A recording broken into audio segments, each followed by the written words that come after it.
Você sabe se você tem um transtorno de ansiedade? Qual que é a diferença entre transtorno de ansiedade e ansiedade?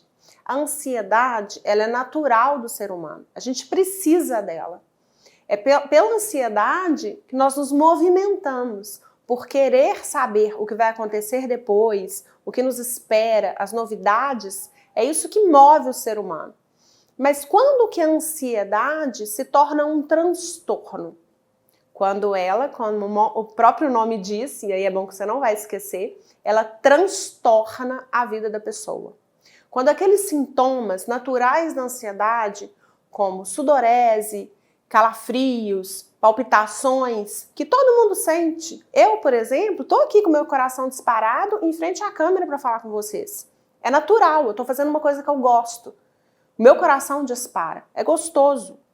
Mas quando isso vira um transtorno, eu não conseguiria falar aqui para vocês.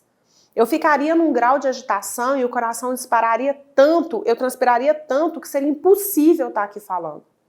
E o transtorno, uma outra característica dele é, ele transtorna todas as áreas da sua vida. Então talvez você fica só com muita ansiedade aqui, de frente para as câmeras, você paralisa nesse momento.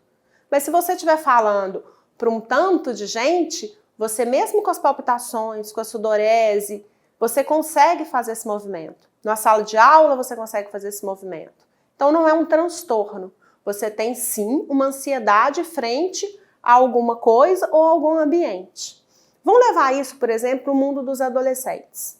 Um adolescente ansioso é até, digamos que, normal. Porque como ele está naquela fase de explorar, de querer conhecer o mundo, de experimentar, ele vai ser naturalmente mais ansioso do que um adulto.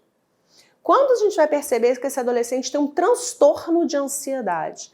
Quando ele fica paralisado em alguma situação.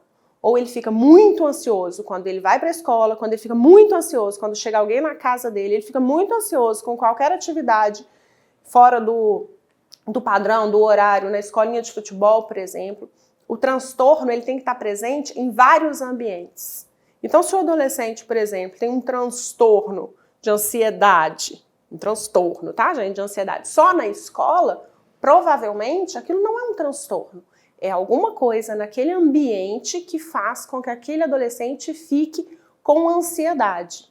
Ficou claro? O transtorno transtorna a sua vida em vários lugares. A ansiedade, ela é natural.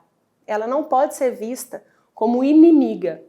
E por que a gente tem que cuidar nos primeiros sinais de transtornos de ansiedade? Porque ela pode virar uma síndrome do pânico.